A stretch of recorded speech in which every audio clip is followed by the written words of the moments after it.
Welcome to Strange Darkness Radio, where we take you on a journey into the unknown and explore the darkest corners of the human experience.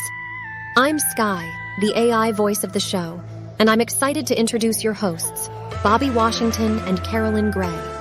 Together, they will be your guides through the eerie and unsettling tales that lurk in the shadows. From ghosts and hauntings to cryptids and extraterrestrials, we cover it all. So, get comfortable, turn down the lights, and prepare yourself for a journey into the macabre. It's time for Strange Darkness Radio.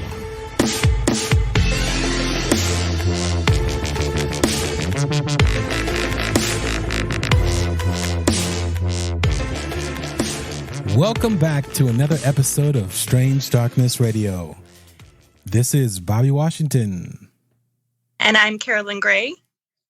Yeah, she hates when I introduce her name, just people out there, just FYI. So it's a little delay because Carolyn is actually in town at an undisclosed location, not feeling too great.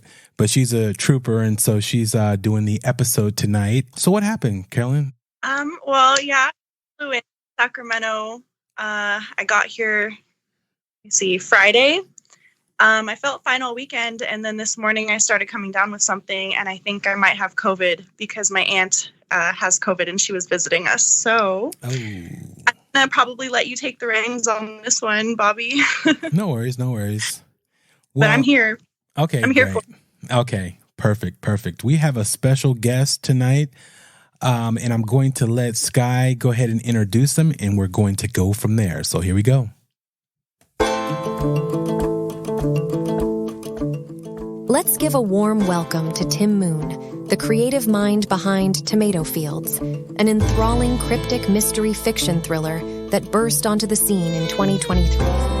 Skillfully interweaving fictional elements with real-life situations, this narrative masterpiece finds its roots in Tim Moon's personal journey, particularly his brother's cryptid encounter.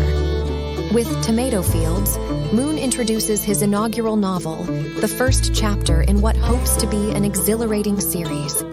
As we welcome Tim Moon on Strange Darkness Radio, we delve into the world of a cryptid truth seeker who has valiantly battled life's unexpected trials. Defying norms and conquering personal demons, his story is one of triumph against all odds. Welcome.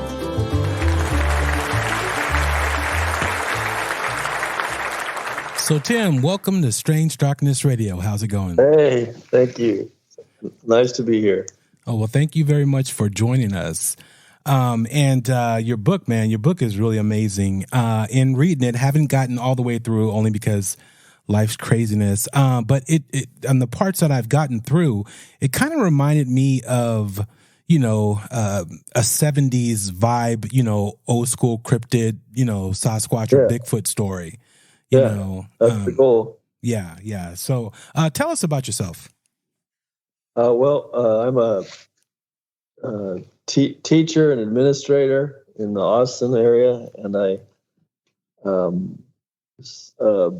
been doing that for about 25 years, and this is the first time I've written a novel. And I've been fascinated by the subject since I was a kid in the 70s. When I saw the movie, The Legend of Boggy Creek. I don't know if you've ever heard of that. Yes, I have. But it's a great movie. It's just a kind of a cult movie now today. Mm-hmm. But when it came out, it was a real low budget movie that made a bunch of money. Yeah. But it just fascinated me, and I never got over it. And I just felt like there had to be something to this. And so since I was a kid, I've been interested in the topic, and I just every time I had a chance to talk to someone about possible stories, I would do that when it was the right time or the right place. And I have since done tons of research on it. I'm also a history teacher and a historian, so I've kind of approached it from a historical background, from the way a historian would, and looked at the facts and looked at all the stories and looked at all the evidence, and it's just hard to ignore it. because there's just too much of it to explain. If different countries with different languages and different religions and different ethnic groups from different continents all over the world, even Australia, which is surrounded by oceans, are seeing roughly the same thing and describing roughly the same thing, it's impossible to get your neighbors to agree on something, let alone something like that with all of those people involved. And that's the thing that gets me the most. You can't make that happen. It has to be organic, and there can't be that much smoke unless there's fire. Yeah, for sure. And, whether it's the, Native American community who's, did pictorials on walls about, Sasquatch, Bigfoot, and different things that they would call, these species, entities, whatever they are, it's been recorded throughout history. So thousands of years. Yeah. Millions of stories, if you really got down to it. I mean, we have hundreds of thousands of them, but they say that for every one that reports one, there's 10 that don't. Yeah, exactly. And I really do believe that, because most people don't want people laughing at them. Mm-hmm. Yep. Or they think that people will think they're crazy. And so so true. My brother did that for a long time. He just kept it to himself. He didn't want anyone laughing at him. Yeah. So in the book is a derivative off of your brother's. Was it a catalyst for his experience, and you wanted to? It was kind of a catalyst. Here, I had been, for about 20 years, I had been thinking about fiction, using fiction to draw people to this mystery instead of nonfiction. Because I saw a lot of the nonfiction with facts and, charts and all the things that they put in the nonfiction books to try to gain legitimacy for this topic. A lot of people just ignore it. They just blow it off, and they don't pay too much attention to it. And I thought, well, what if you could get fiction and use stories and build characters and drama that grips people and engages their imagination and their emotions? Maybe you could draw people to a subject that wouldn't otherwise care or be that interested, and maybe win them a little bit. A friend told me once that facts tell, but stories sell. Mm-hmm. Yeah. And so I said, I think it would be cool to do a story that would maybe win people to this thing. And then 10 years ago, I was with my brother. We were helping my uncle move some stuff out of his house, and I think some Bigfoot show came on. So I asked him if he'd ever seen anything strange in the woods. And he started telling me about this story that happened next to his house in a rural area in Mason County, Washington, right pretty much where the book became the setting of the book. And I couldn't believe it. I thought, I can't believe I've known you all my life and you never told me that story. But in the 90s, he bought some property in Mason County, Washington, and he's a contractor, so he was going to build break it up into lots and build houses out there, which he eventually did. Yeah. And he was working in Seattle and coming out to Union. It's Union, Washington, in Mason County, and staying there on the weekend and working on the weekends on getting the lots ready and everything. And he went out to the trailer because his trailer was having a problem with lights. And he went out to work on the lights of his trailer one early evening, and he was doing it, and he smelled something really crazy, really bad, really gross, like musky or dead or something like that. And he thought there was a dead animal or a skunk or something running around. So he started looking around. You don't want to get hit by a skunk if you can avoid it. Exactly.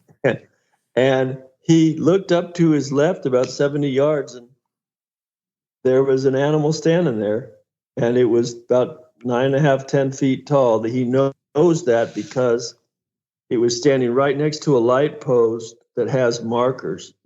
And those markers, he knows how high those markers are. Mm-hmm. And his head came up to one of these markers, so he knows it was 9.5 to 10 feet tall. And it was about 4.5 to 5 feet wide. And it was all black and hairy, just scared him to death. When they made eye contact, it started screaming at him. I don't know, have you ever heard the videos where they scream? Yeah. I was going to have those screams ready, but something happened. But because the ones that I love hearing is like a yelp and then the scream and along with tree knocks and Well, it does. It screams really loud and it kind of vibrates through you. And he just freaked out and he ran into the house and grabbed his shotgun and looked back out the window, and it was still standing there, but it finished screaming at him, and he thought it was coming after. He thought when he looked out, it would be on his way to the house. Yeah. But it didn't do that. It finished screaming, and then it turned around and it headed back into the woods, where it had come from. Mm-hmm. And he just freaked out, though. He just said he'd never been that scared.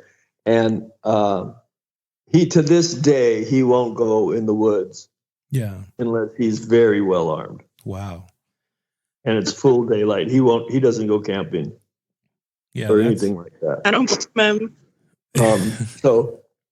But he does go out target shooting, but when he does, he has the ability to defend himself. Yeah, exactly.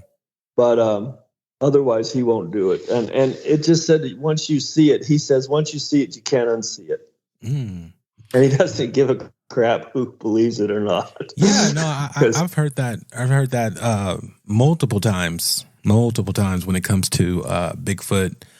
To where people are just terrified, and it's you can't tell them any different. The ones who want to tell their stories, and it's so funny because you'll get a person who's seen something paranormal or a ghost that will be quicker to tell that story than a person who's seen Bigfoot, and that's kind of odd to me because Bigfoot, as you could say, is a creature, a cryptid, or something that's kind of a little bit more tangible, and the existence is people are like, I think they'll be readily, believable. But even those people who really see that, they don't want to say. They don't want to say. I think there's of a stigma on Bigfoot still than, aliens and UFOs and ghosts. Those things are kind of becoming a little more accepted, but there's still a big stigma attached to Sasquatch and Bigfoot. Like people just don't accept it. I don't know.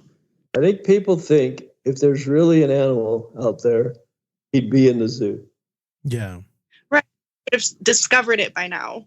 He would have, and they think they don't want, I think they really don't want to think there's an animal out there that's capable of eluding us, whether we want it to or not.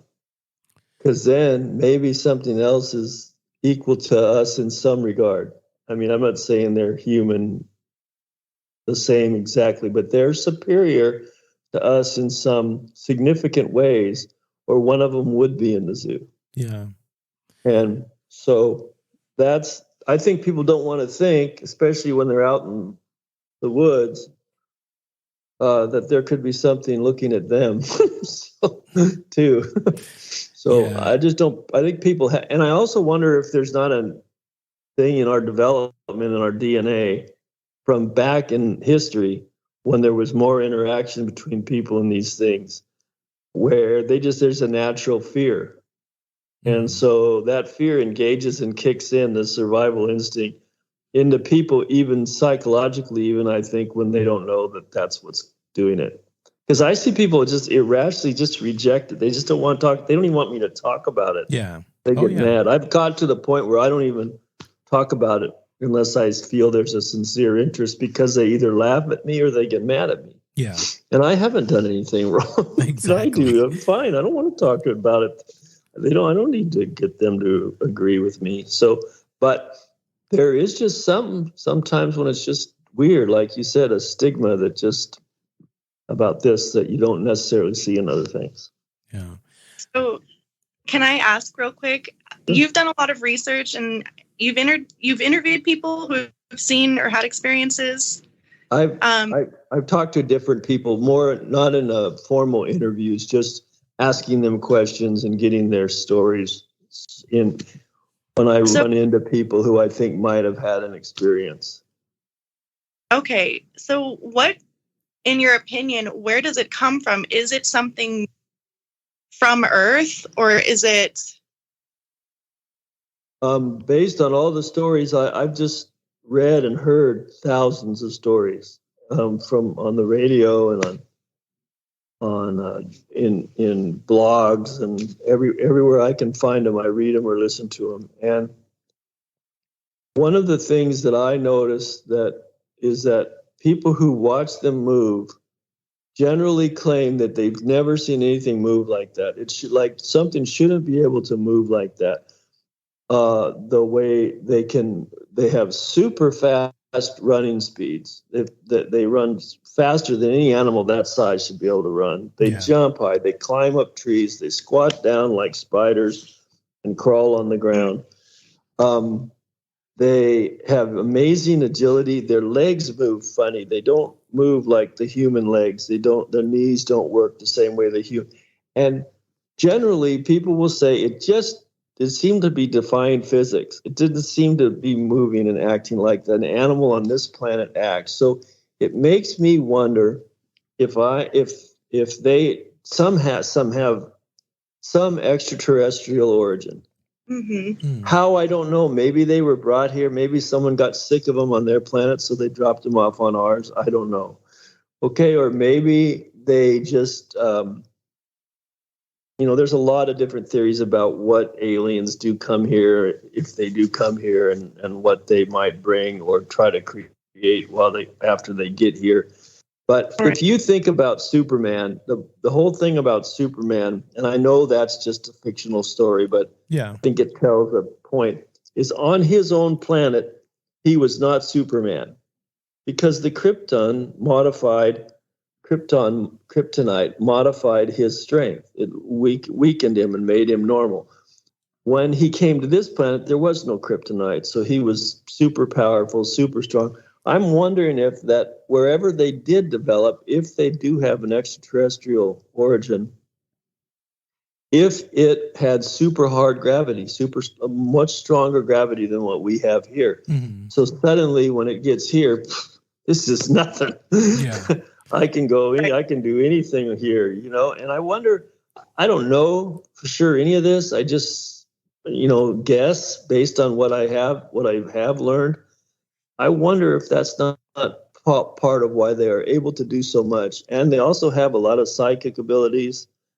They know you're there long before you know they're there, unless they've made a mistake of some kind. They communicate to you telepathically. Mm-hmm. There is some evidence they use something called infrasound, which is what tigers and lions, or at least tigers I know, use it to scare their prey, and through psychic fear and what do they call it? Telecommunication. What is it when it's silent communication with someone else? It's telepathically. That's it. Okay. Yeah. And you don't hear anything, but you know exactly what they're saying, or this is what people report. Now, if enough people report that, it's either happening or you just got all these people to report this craziness, without organizing it. It's just, so anyway, those are the kind of things I think might be evidence that they have an extraterrestrial origin. Yeah, exactly. Okay, I just got to correct one thing, because all my listeners out there who are comic book gurus will say, Superman doesn't get his powers from Krypton or from kryptonite on Krypton. He gets his powers from the yellow sun on Earth, and on Krypton is a red sun. So that's why he doesn't have his powers there, or, they're tamed or whatever. But as far as how he gets his powers is actually from the yellow sun. Oh, okay. But basically, when he's on his home planet, he's just a normal dude, right? And then he comes to Earth. Yeah, I didn't realize that. I always thought the kryptonite kept him from having his No, strength. that's a crystal that came from Krypton that when it's here, it actually has a reverse effect. And she's laughing as we're sitting here talking about superheroes. No, but it's all right. My son corrects me all the time on Marvel. No, so but I don't have the. Go ahead. I don't know much about. I don't have an in-depth knowledge about. Oh yeah, no. I know. We'll just hear it from people. But so that's why I wanted to just correct that. But okay. just real quick though, what I was a big, and I still am a big Bigfoot. The Gimlin films and the whole 9 yards. I was a big Bigfoot guy, right? Because again, I'm older, so therefore I grew up in that time of the 70s and the 80s and all that stuff, right? To where that was our, UFO that you could put your hand on, or the creature that was out there and you were scared of, because I used to go hunting and everything. Right. And that was the thing that we were always like, do you hear, the sound of Bigfoot, or, just little stories that we would tell and everything like that. And then I kind of, I was with the whole thing with, they finding the footprints and doing, the taking of the footprint. I forgot what the liquid they pour in there to capture the footprint and all that stuff. Whatever. What's that? The molds? Yeah, the molds. And then you can just clearly see these footprints that look plaster. Like, plaster. Thank you. That clearly look like, this 18, 19-inch foot of Shaquille O'Neal or somebody, that was just randomly out in the wilderness, which was incredible. And I used to always follow that. But then as time went on, and then you had the guys coming out telling me, we found Bigfoot. And you had these one group of dudes, whatever, that supposedly had his body in a freezer. Turned out there was a hoax. And then it started me thinking, yes, I thought about the UFO in that aspect. Then I started thinking, right? I'm like, this planet is alive, regardless if people want to admit it or not. There are certain things that this planet generates for itself, to keep itself alive and to do what it can to nurture certain areas and certain forestries and so on and so forth. I was like, what if the planet is creating this entity to scare people out of certain locations, to protect certain areas, as a protective, thing that it manifests Sasquatch or Bigfoot in certain locations from time to time. It just, appears. The whole thing, like you said, them not finding something. If you take a bear, how many bears have they found, the bones or the hair just sitting there? There's a lot of times, there's a lot of bears that die, obviously, in the woods, but no one it's really not finds their bodies. You don't find dead bear in the wood. Yeah, exactly. You find maybe a dead deer, but usually things don't last long when they die out there. Yeah. Yep. So it's not very often that I've heard. Even Survivor Man said that on a show. He said, I've never found a dead bear in the woods. And who's been out in the woods more than him? Yeah. So why would you find a dead Sasquatch? Yeah, exactly. And go ahead. What's that, Carolyn? Especially if they're hiding or they're living in caves or places that we don't search, we won't find. And also if they're, able to travel interdimensionally, like some people theorize, they might not even spend that time here in the first place. Possible. Yeah. I used to discount that and just say, that's just phooey, Mm-hmm. But I don't discount anything anymore, because there's just so much mystery around this. There's a lot of fire and a lot of smoke and some fire somewhere, but I don't always know where it is or what it means. So it could be that there's some paranormal or portal type thing that they have access to. I also think they might bury their dead. There's I've heard some stories of them burying their dead. That's an interesting theory. And I've also heard stories that they could eat their dead, because animals in the wild, they need the protein. Yeah, that's true. And they just, so it's possible that they has a cannibalistic nature to them as well. I just don't know for sure. So let me ask you a question about your book. So you never use the term Bigfoot or Sasquatch or anything like that. Why didn't you want to go there? Because that's one of the reasons I went back to the 70s, so I could be somewhere where that wasn't popular yet. Oh, okay. Got it. And I wanted it to be where it just blew people's mind every time they turn around. This thing that they never dreamed existed is doing these crazy things. And so I just don't even use the name. I won't use the name on the next one either. Oh, okay. Nice. Okay. And it'll be approximately the same time period, a little bit later, because I'm going to use a couple of the same characters. I didn't even realize that this book was set in the 70s. I mean, you mentioned the sheriff's car at one point, and I was like, oh, that's kind of an old or weird. 67, but that's okay. That makes sense now. And also because I wanted to bring out the PTSD element, and I needed a character who'd been in a war to do that. Yeah. So I used the Vietnam War. Right. And that was far enough away from people that it wouldn't be personal or anything. Mm-hmm. So anyway, those are some of the things I was trying to do. No, you did a great job of it. The book is amazing. Everybody should go grab it. And also just, doing it a little early, but in show description, we'll definitely put the information so you guys can click on the link and go get it. It's Tomato Fields by Tim Moon. Great book. But it's a great. Oh yeah, for sure. I love that AI intro you did. I've never heard that before. Oh, thank you. That's our AI voice. That's pretty cool. Yeah, she comes in. He went all out, Tim. That was a great intro. Yeah. Do you think I could get a copy of that? Oh yeah, you sure can. Yeah. My brother would get a kick out of that. Okay, no, for sure, definitely. Okay. Again, I'm sorry, y'all, for the housekeeping up front, because we usually do this behind the closed doors, but now you're seeing how some of the soup is made. But normally, Tim, just FYI, I usually send that to the person to okay it, and then I go with it, but we didn't have time just based upon a lot of different craziness going on. But yeah. So, I was like, okay, I like it. It's good. But yeah. All right. So, now let's get into, again, we will still touch on the book, but let's get into your belief in the whole paranormal aspect of things.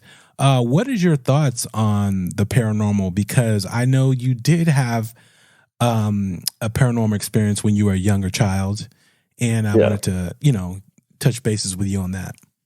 Well, it was, we had a house when we were in elementary school that was just strange things happened in it. And at first, it just seemed kind of weird, but then it was consistent enough that we thought there was something in the house, some kind of ghost or something.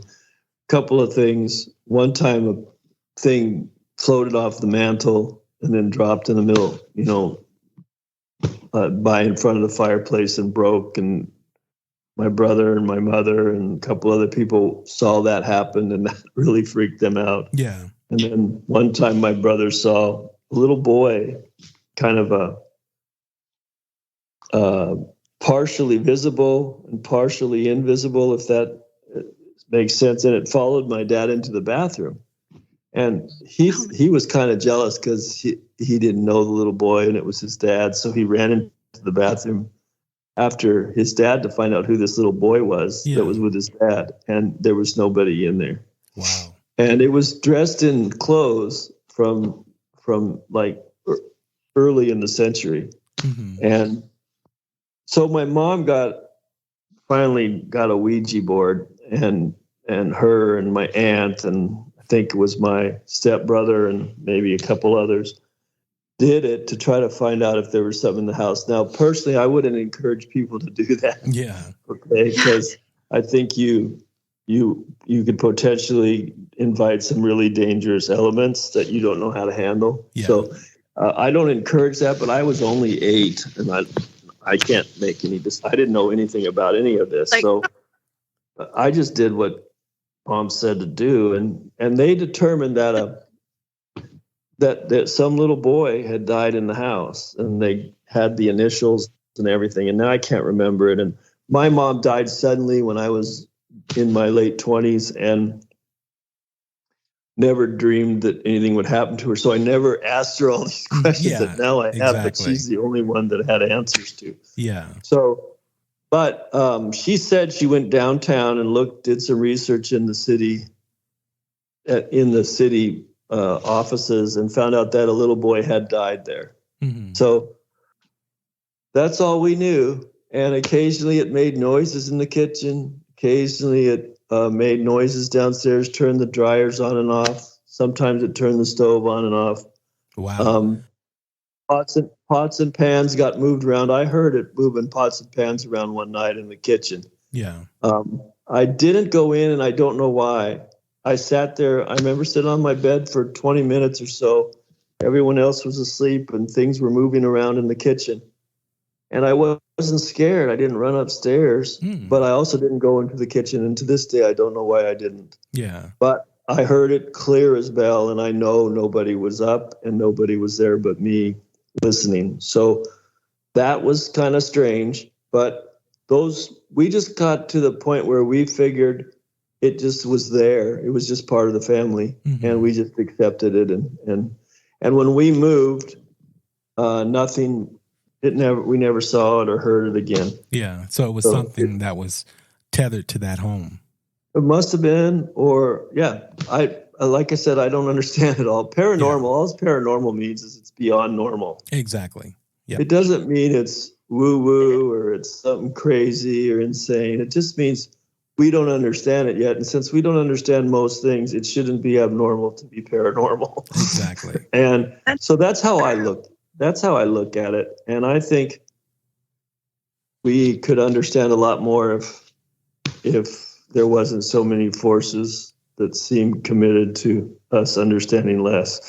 No, that's very true. And the mockery is often used to get people not to look into stuff that we should very well be looking into. Exactly. So anyway, that's kind of my opinion on that. No, that's a good opinion to have for sure. On that note, let's go ahead and take a break and we'll be right back. Attention podcasters. Are you ready to unlock the full potential of your audio recordings? Look no further than GIK Acoustics, now proudly affiliated with Strange Darkness Radio. Introducing the ultimate solution for impeccable sound quality on your podcast or studio, brought to you by GIK Acoustics in partnership with Strange Darkness Radio. Say goodbye to unwanted background noise and hello to a professional audio experience.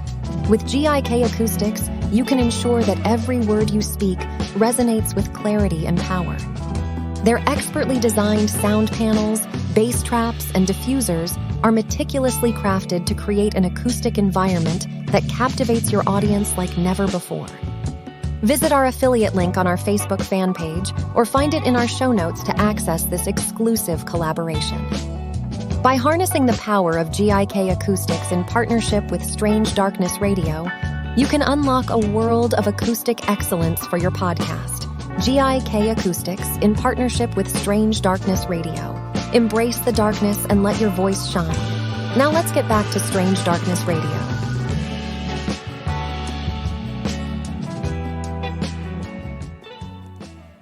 So, on your next book, because the way this book was written, it was like, wasn't sure, there was a window that was left open.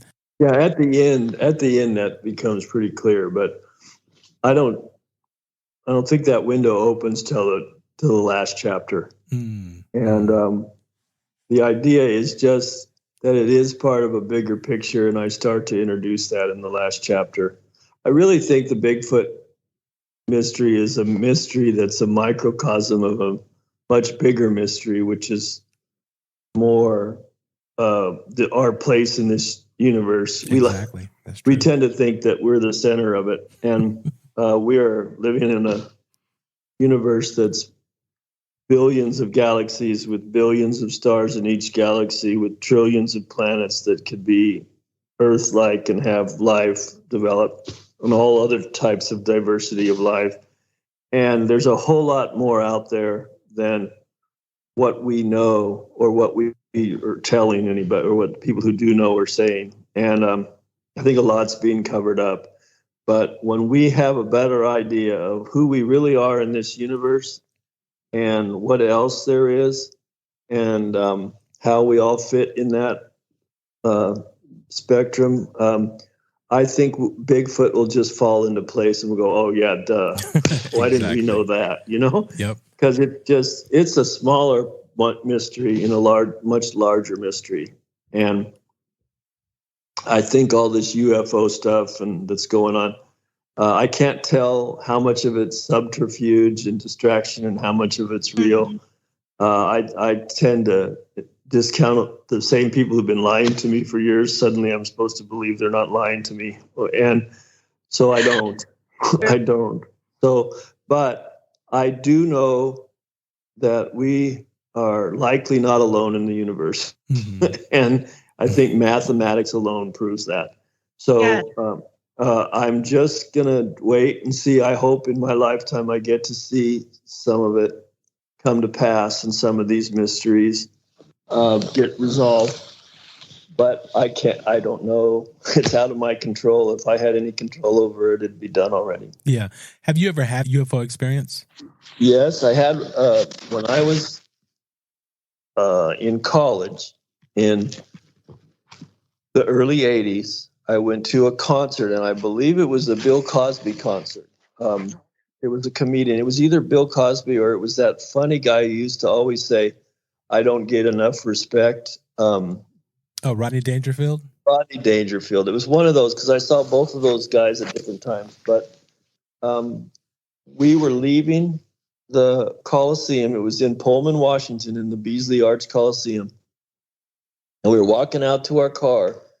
And somehow someone looked up, and I don't know who it was, but we all looked up. We noticed there's a triangle. There was a triangle-shaped object. And the only reason we could tell it was there was because it was lighter than the night sky. So it wasn't lit up. We didn't see a bunch of lights, but it was more gray and the sky was dark, black. And it was moving kind of in straight line within a certain area. It stayed in a certain area, but it moved up and down and back and forward in kind of straight lines all around, like it was positioning itself, but never going out of the picture, never leaving our eyesight. And it was probably I can only guess because I don't know how big it was, so it's hard to tell how far away it was. Yeah, but it seemed like it was about the distance away of an airplane that, it wasn't getting ready to land yet, but it wasn't full height. Yeah. It's not 37,000 feet in the air, but exactly. It's not also close to landing. So somewhere in that mid-range. And we watched it for about 10 minutes do that. And then it just kept doing it. We didn't know what it was. We had no clue. So we just finally got in the car and went home, and I never saw it again. Wow. Until I started seeing these triangle, about a couple years ago, I started seeing the military releasing these triangle pictures of UFOs. And I'm going, that's what we saw minus the lights, because these usually have lights on them, the ones you see now. Yeah. And we didn't really see lights on it. And so I started to say, well, maybe we were seeing something back then that now other people are seeing now. Maybe it's some craft we had that we didn't know about back then that we still have or have developed even more. I don't know. I just know for me, I had no clue what it was, and I'd never seen anything like it, and I never saw anything since until these triangular objects are starting to show up now. Yeah, that's so. To me, that's what it's happening lately.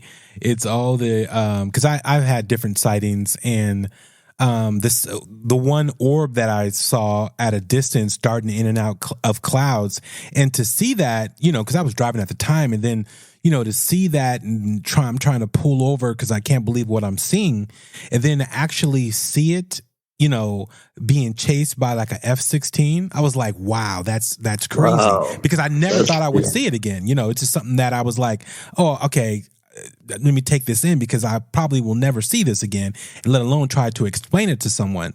So to see it again, it's just incredible. It's like, it's like, dang. It's not that I was going crazy because I knew what I was seeing. I was visually, seeing this object. Even when it came out of a cloud, it left with its wake, meaning you saw like a tear drop that was along with that shape, because it was a round object. And then it wasn't hiding. It wasn't moving fast. It would just go into the next cloud, do its thing, and then move on to the next, and then just dart off. It was not moving fast. It was like, nobody's looking at me. Nobody's watching anything. And if they were, who cares? It wasn't something that was trying to speed away or, trying to be obscure or anything like that. It was like doing something in the clouds. It was really weird. It was really weird. I don't think they worry too much about us seeing them. Yeah, that's true. But yeah, if it's going through a cloud and leaving a wake, that means it's physical. Yeah, exactly. Yep. Yeah, it was pretty incredible. But I never forgot it. And then when I saw these triangles start popping up, I called, or I think I texted my friend and said, "Do you remember that?" And she remembered it just as well as I. mean, it was one of those times when you don't forget it. You have an experience you don't forget, and that was one of them. Yeah. Yep. That's very true. So you've had paranormal experiences growing up in your house. You've seen UFOs or something. So it sounds like you've always been pretty open-minded, or maybe not. Maybe that's not the case. But why is it your specialty? What got you involved in this research? Because you did say that you used to think it was kind of hooey, and then something opened your mind to it. So I wonder what was it that convinced you that hooey? I thought the paranormal hooey thing where they just show up and then they disappear and then they show up somewhere else. And I felt like if that was the case, they would show up at the grocery store in the butcher department and they'd start collecting steaks, right? They wouldn't just show up out in the woods somewhere and then disappear back into the woods. They would do something that was advantageous and got them food, easy food, because they need to eat. They hunt deer. They hunt other animals. Why wouldn't they just go into the grocery store and grab a couple T-bones? Yeah. Mm-hmm. So if they really could appear and disappear, well, that's just kind of the way I dealt with it. But it's possible if there are portals or things like that, they probably don't appear in the grocery store. They probably don't go into man-made places. It's probably somehow connected to energy in the universe and lightning and wilderness areas. I mean, it makes sense that they could be in those areas. I'm just more open to the possibility now, just because it's harder and harder to explain the phenomena by just thinking of them as flesh and blood animals.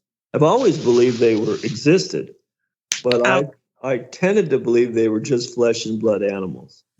And I still believe you can shoot one and they can die. There's evidence that happens. However, I also believe they have some other powers or access to other things, whether it be extraterrestrial or something, that takes it to another level. And I don't understand that. You mentioned the lights that you saw, Bobby. Mm-hmm. They often are associated with those lights. Yeah. Where there's balls of light that are either in the area where these things are seen, or they're actually seen in conjunction. And they're also often associated with UFO appearances. So who knows? I don't have it all figured out. I'm looking real seriously into using portals and things in this next book in conjunction with these things. So, but I just think it's an amazing mystery, and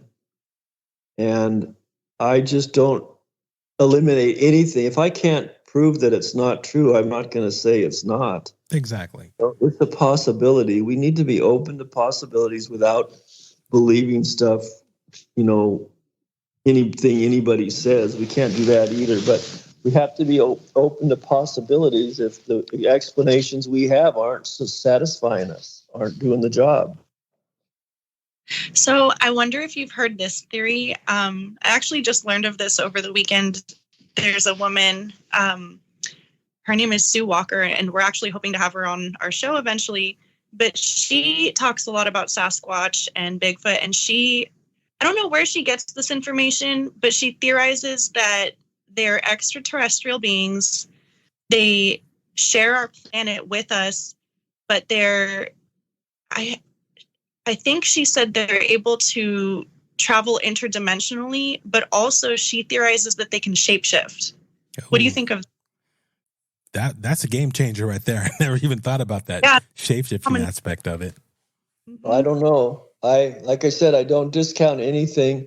I think it's possible. I think if you start getting into quantum physics and the measurement and what we see, the way images and light are translated by our brains into the objects that we think we see. Yeah. We're not really seeing.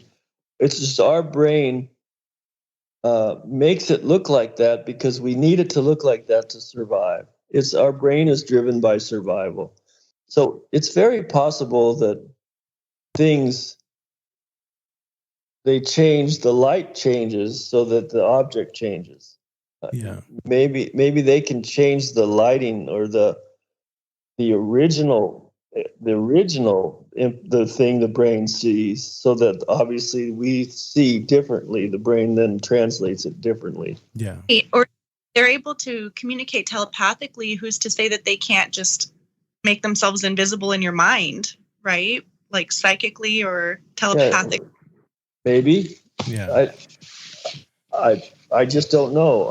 I know that with the measurement phenomena in quantum physics, that there is some connection to photons collapsing from waves into matter because we're watching it. Okay? Yeah. Now, I know that some scientists are rolling over and saying, oh, it's probability and it's all figured out by that. Okay, that might be true, but there's also a lot of mystery to it, and a lot of theories have developed trying to explain it, and some of them say there's a multitude of universes to accommodate every possible collapse of the wave function because of how it's been observed and measured. Well, if that's true, then it is true that we the way that observing it, we change it. Yeah. Okay, by observing it, we change it. Or there's others that say there's multiple dimensions and there's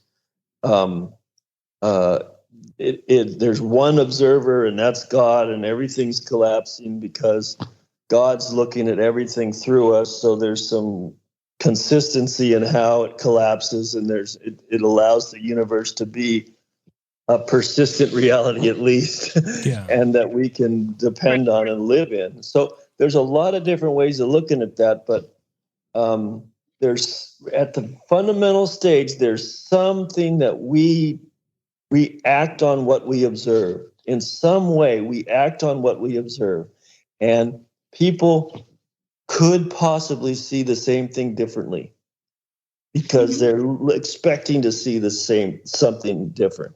There could be all kinds of things going on, and I believe God made us as very divine in nature. Yeah. And we are what He is. We are like He is in smaller packages, and we're supposed to be connected to Him all the time. Yeah. We really are. We just sometimes think we're not. But we have many of the same natures. Jesus even said, you are gods. I told you that. Okay. And so who knows? I think we have a lot more powers than we think we have to change the things around us that we see. And I saw, this is maybe related, but I saw a video the other day of an alien that was being operated on by humans. And the human who was doing the operating was telling the story. And the alien woke up and looked up at the human. And it said, I feel so sorry for you. The alien said this to the Wow. humans, and it was telepathic. He said, because you are so much, but you don't get it. You've got so much going for you, but you don't see it. And I thought, what is he talking about? I want to hear more of that story. But I think there's something to that. There's something powerful about human beings, and I think it resides in their origins, which ultimately I think is from God. But that goes in, and then that goes into the materialistic view of the universe versus more of a spiritual view of the universe, or a mystical view of the universe. And I think there are forces in our world today that want us to be in a materialistic universe because it benefits them, it profits them. Okay? And I think those have been persistently trying to demand that we live in that universe, and I think it's starting to break. And it's starting to break, and we're starting to see that it's not just a materialistic universe. And part of the battle we're seeing today is a battle between materialists and perhaps spiritualists, or maybe there's a better word for it, but people who believe that what we see, taste, touch, smell, and hear is not all there is. That there's dimensions well beyond that.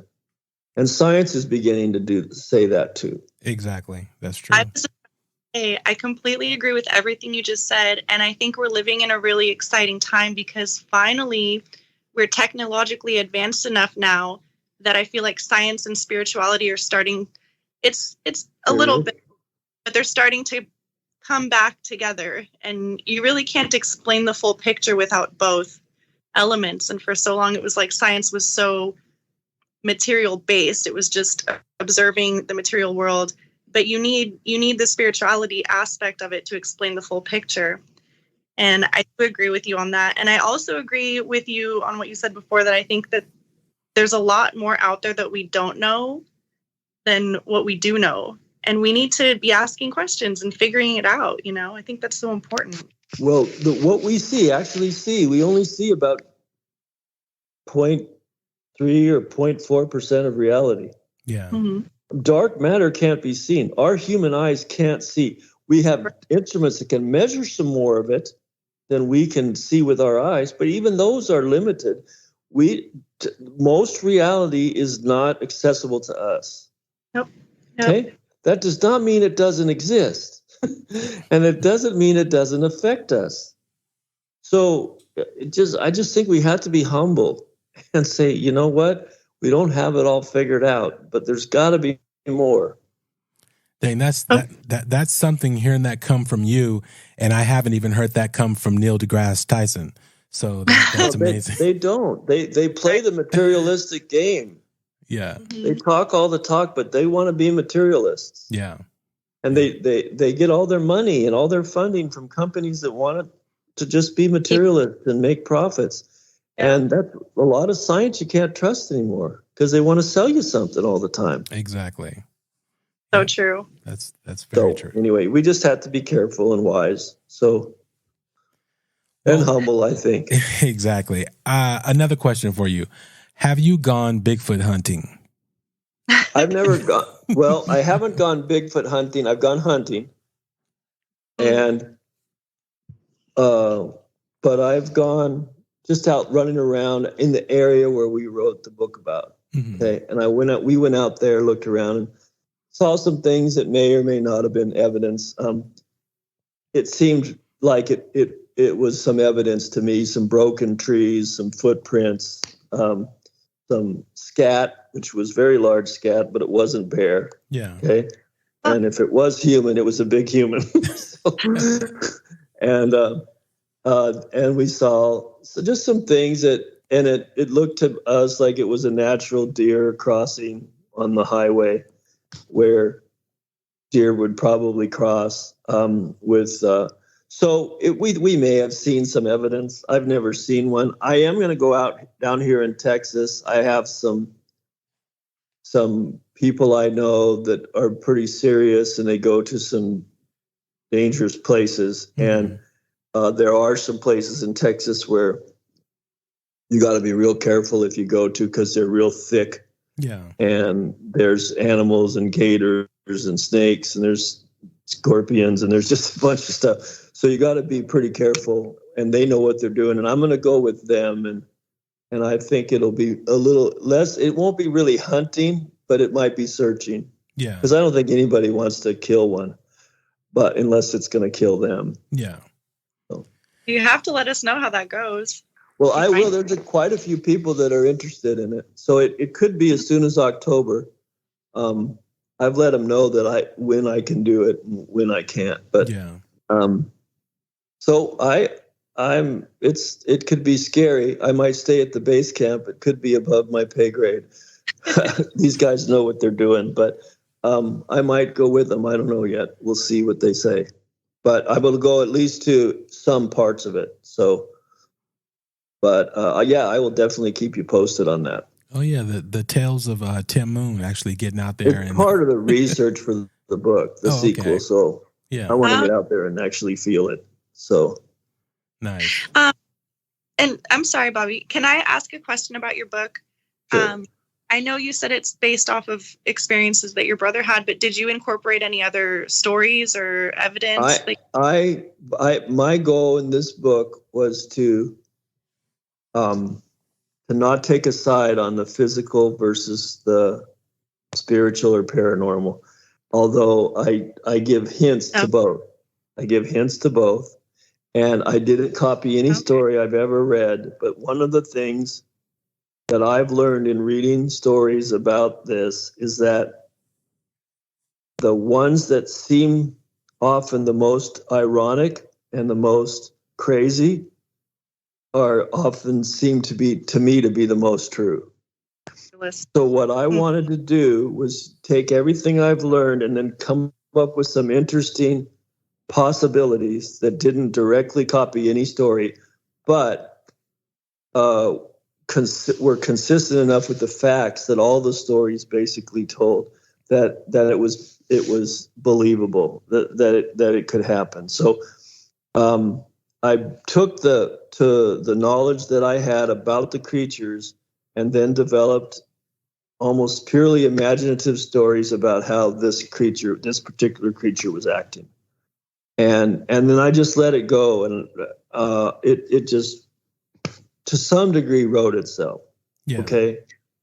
And I'm telling you, there were times where I didn't know where I was going to go next, and then I got there, and then I knew. Okay, so that did happen sometimes. And then there's one, for example, one of the parts, there's a tree involved. I'm not going to say it because you probably haven't got there yet.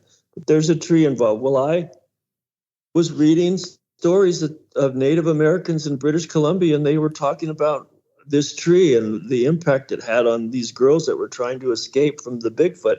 And I'm going, well, there's my answer. I'll use the tree, and I figured out a way to use a tree. And so, but then other things developed from that. So it really, there's two kinds of writers. There's planners and plotters. Planners plan it out, outline it to detail, and then they write it.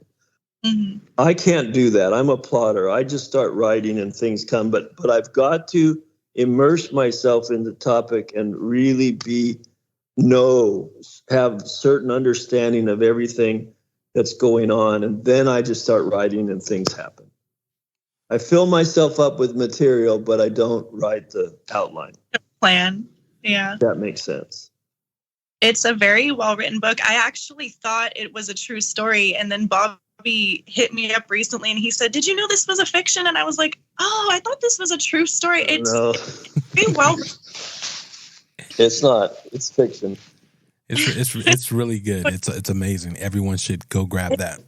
Very interesting. It sucks you in. It's a very good book. And like you said, even for people who don't know much about the topic or didn't think that they were interested, it really draws you into the story. It's you don't want to put down, I really believe that today, in today's world, people are just busy.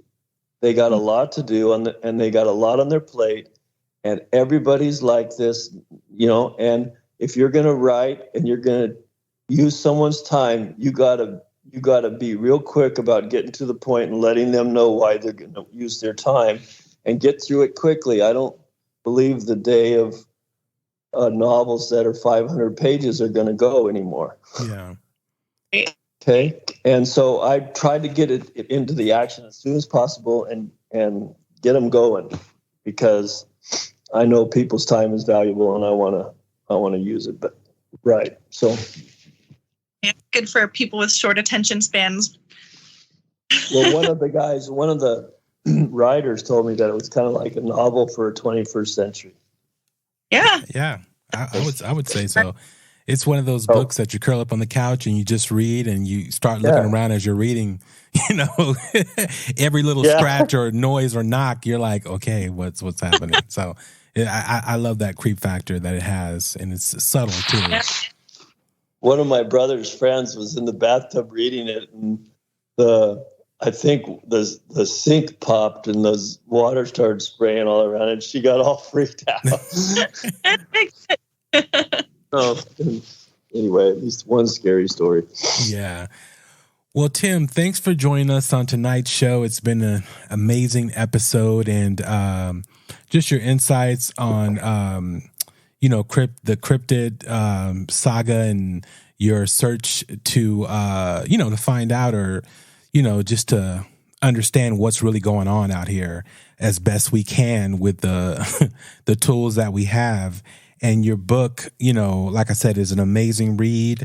It's perfect. I would tell people to go buy it. Go to Amazon. Again, we'll put that in the show description. But you want a late night book? Just 1 second. A late night book. Yeah. In the winter's coming. Curl up with this book. I'm telling you, you will not be let down. Okay. Can I say one quick final story? Yes, for sure. When I was this was all written and it was being edited, and my editor suddenly told me about 3/4 of the way through that she didn't think my characters were using guns in a safe manner and couldn't work on the book anymore. And so I was kind of up against a deadline, so I had to finish it myself. And that's not my strongest suit is editing. And so there's still a few things. I've gone in and cleaned it up. I'm getting ready to update all of it. So I know there's people that really like not having any typos or not having any issues, and they're really strong in that. So I just telling you so that I'm getting it cleaned up. In the next 2 weeks, it'll be all clean. Oh. And so if that really bothers people, I understand and I want to be sensitive to it. But in spite of that, almost all of the reviews are great. I just get all 4 and 5-star reviews, and character development and storyline and pace. They love all that, but there's a few that were mad that they found too many typos. So I'm fixing that. I just want you to know. Okay. Exactly, people. But don't let that discourage you, because again, let's do Tim a favor. Let's sell out of all of his hardback books that he has at Amazon. That way, when those new ones come out, they can be reprinted, but there's not no major issue whatsoever. Well, this book is I only have paperbacks and ebooks right now. Yeah, okay. Yep. So they can do that, okay? Nice. Carolyn, any last words? It was such a pleasure having you on, Tim. You seem really knowledgeable, and not just about this topic. I mean, about so many things. You were a great guest, just a fascinating conversation. Yeah, and please go buy his book, Tomato Fields by Tim Moon. It's on Amazon, and I swear it's a really good read. I'm going to finish it right now, actually, as soon as we get off the in her COVID state. Okay, keep the lights on. Okay? Yeah, exactly. Definitely. And thanks for having me on. I sure appreciate it. It's really a privilege, and I'll keep you posted on anything else I do, okay? Perfect. Yes. Perfect. Okay, we'll do. Okay. Thank you, Tim. Have a great night. You too. Bye-bye.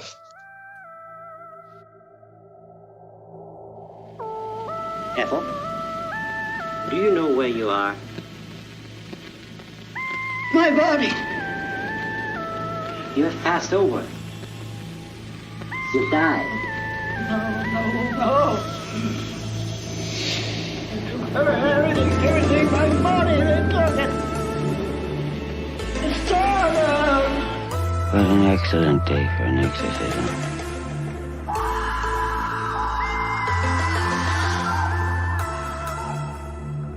We learned that for at least the past 8 years, military pilots frequently encountered unknown objects in controlled airspace off both the east and west coast across the continental United States in test and training areas and ranges. We don't know where they come from, who made them, or how they operate. There's a whole fleet of them. Look on the ASA. My gosh.